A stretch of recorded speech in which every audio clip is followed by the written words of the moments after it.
I thank the gentleman from Tennessee. The chair will now recognize himself for 5 minutes of questions. And I'll say this to the witnesses. I prepared a list of questions for all three of you.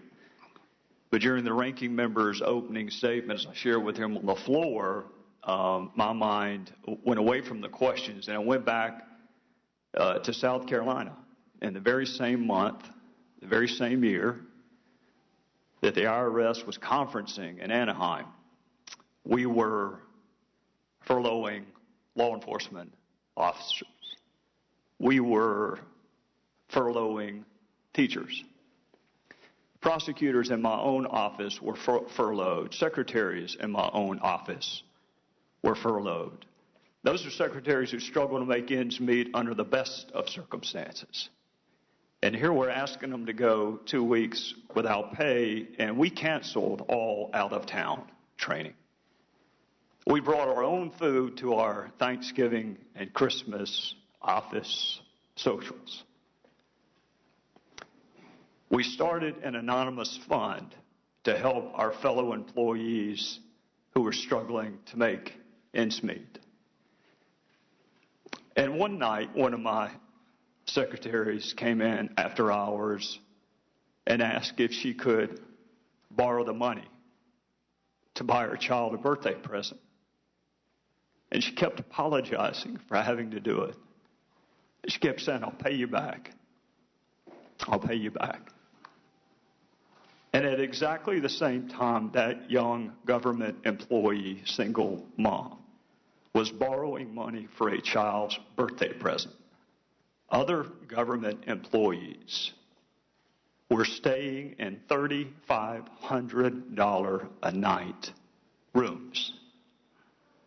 Other government employees were spending more money on promotional materials than that young woman makes in a year.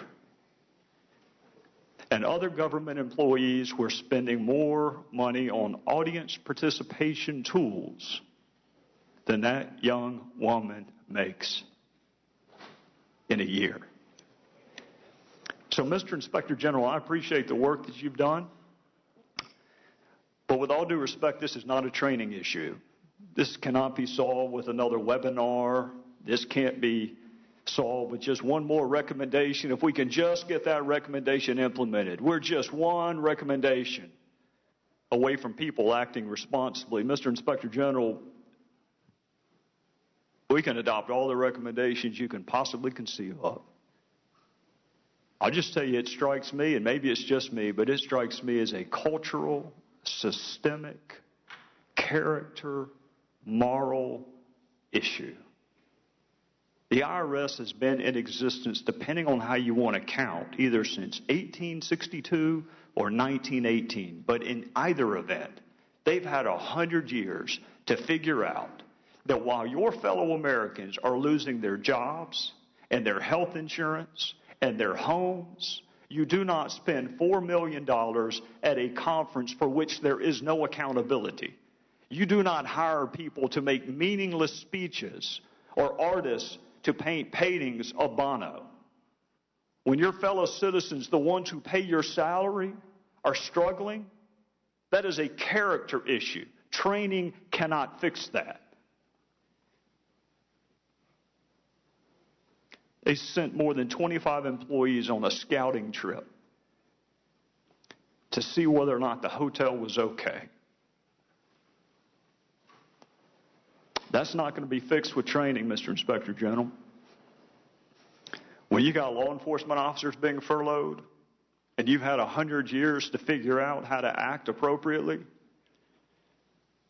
you don't need an IG report to tell you that spending $27,000 for someone to talk about how random combinations of ideas can drive radical innovations, there's not a webinar in the world that's going to fix that.